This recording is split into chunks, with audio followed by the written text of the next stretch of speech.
भारतीय मीडिया में मिसाल न साधने वाले अमेरिकी मीडिया की पोल खुल चुकी है। चीन के हाथों बिके हुए अमेरिकी के सारे बड़े अखबार रिपोर्ट में रकम के साथ आ चुकी है। पूरी लिस्ट बढ़ चुकी है। जो बाइडेन की मुश्किलें, अमेरिका के मीडिया को कैसे कंट्रोल करेंगे बाइडेन।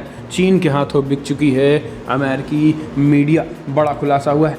दूसरी बड़ी अपडेट में आपको बताएंगे, प्रधानमंत्री नरेंद्र मोदी ने चल दी बड़ी कूटनीति। अमेरिका के स्वतंत्रता दिवस पर चीन को कड़ा संदेश दे गए पीएम मोदी।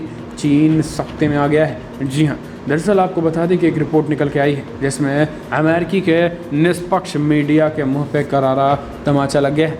चीन पर अपना प्रोपोगेंडा फैलाने के लिए दुनिया भर के अखबारों और मैगजीन को प्रभावित करने के आरोप लगते रहे हैं, लेकिन इस बार जो खबर आई है उससे पहले ये कभी भी इस तरीके के आरोप नहीं लगा था।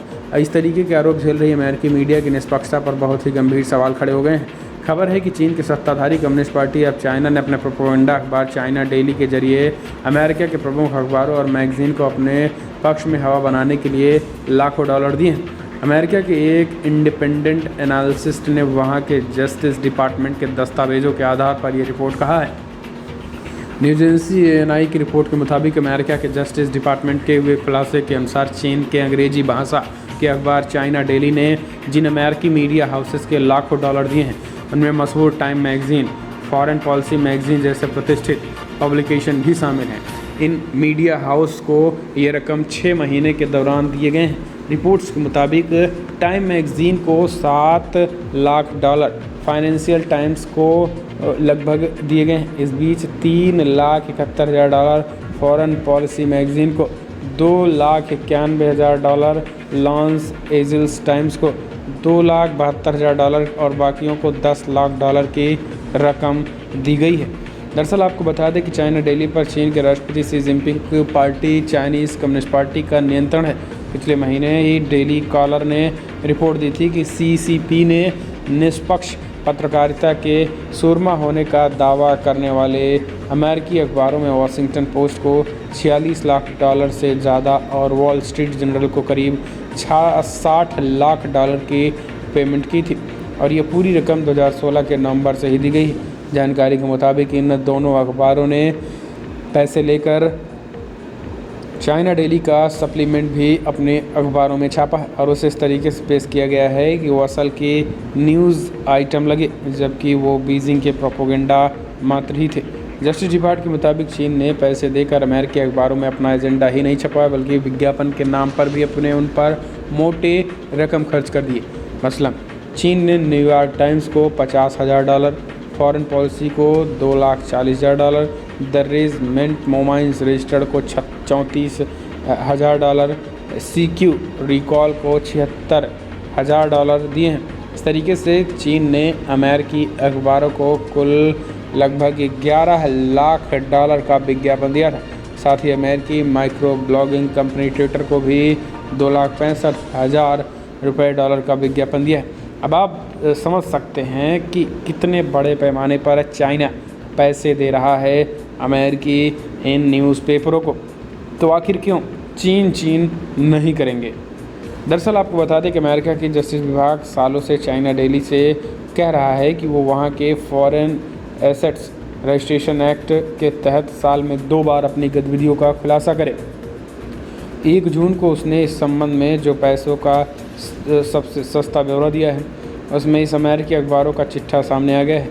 इससे काफ़ी सारी रकम बीते 4-4.5 सालों के बीच दी गई है। इन सब में ऐसे समय में चल रहा है जब अमेरिका में लोकतंत्र की वकालत करने वाले ग्रुप अमेरिकी अखबारों में चाइना प्रोपोगेंडा छापने के खिलाफ सरकार को चेतावनी दे रहे हैं। यही नहीं, ये खुलासा इसलिए भी अहम है क्योंकि दुनिया में कोरोना वायरस फैलने के लिए चीन की शी जिनपिंग सरकार संदेह के घेरे में है और इसको लेकर अमेरिका जांच में भी जुटा हुआ है। इसलिए चीन इस तरीके से पैसे खर्च करके दुनिया भर की मीडिया को अपनी तरफ आकर्षित कर रहा है। अगली अपडेट ले लेते हैं। तो दोस्तों आपको बता दें, नरेंद्र मोदी पीएम मोदी ने फिर से चाइना को कूटनीतिक तरीके से घेरा। अमेरिका के स्वतंत्रता दिवस पर पीएम मोदी ने चीन को कड़ा संदेश दे दिया। दरअसल आपको बता दें कि अमेरिका के स्वतंत्रता दिवस 4 जुलाई को था और इस मौके पर विश्व के सबसे पुराने लोकतंत्र अमेरिका को प्रधानमंत्री नरेंद्र मोदी ने बधाई संदेश दिया। पीएम मोदी ने अमेरिका के राष्ट्रपति जो बाइडेन को शुभकामनाएं संदेश भेज देते हुए अमेरिका की लोकतांत्रिक व्यवस्था पर गर्व जताया। लेकिन अमेरिका की स्वतंत्रता दिवस से ठीक पहले ही चीन की कम्युनिस्ट पार्टी ने धूमधाम से 100वीं वर्षगांठ मनाई थी।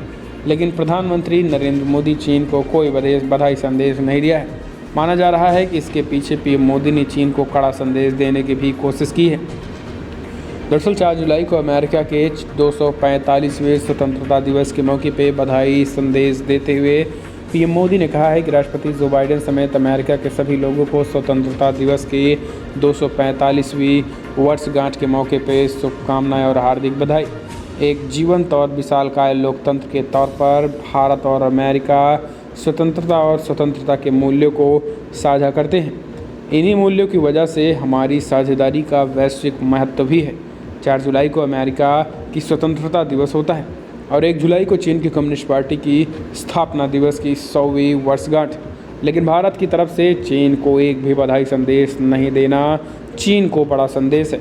दरअसल जानकारों का मानना है कि चीन की दुखती रग पर अगर हाथ रखना है तो उसे बार बार लोकतंत्र के आईने में उसकी सूरत दिखानी पड़ेगी। चीन सिर्फ एक कम्युनिस्ट पार्टी की बपौती बनकर रह गई है। 1 जुलाई को असल में चीन ने कोई स्वतंत्रता दिवस नहीं मनाया था, बल्कि कम्युनिस्ट पार्टी ने अपनी शक्ति प्रदर्शन करने की कोशिश की थी। लेकिन जिन देशों में लोकतांत्रिक व्यवस्था है उन्होंने चीन को बधाई नहीं दी और लोकतांत्रिक देशों का मानना है कि वो सिर्फ एक पार्टी का उत्सव था, न कि देश का। जबकि कम्युनिस्ट पार्टी ने अपनी पार्टी के उत्सव को देश के उत्सव की तरह दुनिया के सामने रखा था।